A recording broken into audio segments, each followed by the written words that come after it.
Grow up. You're not a kid. That's all they said to me while laughing, responding to my account. I had seen figures in my mirror. I was certain of it. Well, I had to admit, it was indeed sounding like a typical fear a kid would have. But I swear to God, it was true. I couldn't remember since when my reflection came to life, but I remembered that it wasn't like that when I was a child. It was recently, I was sure, and it wasn't a ghost. Well, the reflection was alive, looked like an act of ghostly things, but no, mine wasn't a ghost. It felt to me as if it was a creature, an entity who lived behind the mirror, or trapped in there.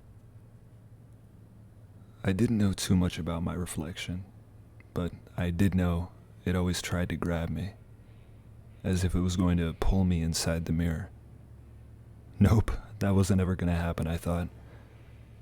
I always did my best to keep a distance from reflective surfaces, like when I brushed my teeth every night, for example. I stood a few meters away from the mirror, so it wouldn't be able to grab me. The entity in the mirror was constantly showing a grumpy and angry face every time it was just the two of us in the room.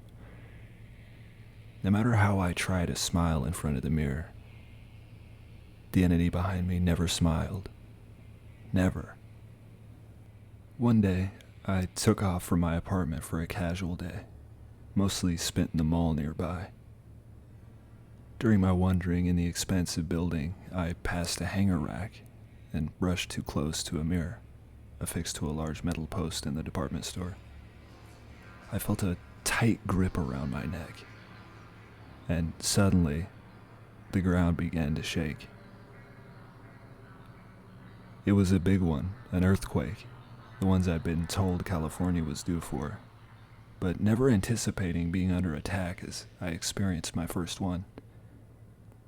Everyone was hysterical. They were running around in panic, looking for some kind of shelter. I managed to break free and ran to cover myself under a table to avoid getting hit by anything that fell. But it was too late. Something fell from above me, which I didn't plan for, and had hit me in the head. I fell down as I groaned from the pain. As the pain slowly faded, I started looking around. The earthquake had stopped. The mall was slightly dark. The lights were out, and it was messy in there. I saw a broken mirror laying amongst the debris, my reflection inside. For the first time in forever, I saw the entity behind the mirror smiling at me. A devilish smile. A sense of horror grasped me as I saw the entity waving at me from behind the mirror, as if saying goodbye, as it disappeared into the darkness.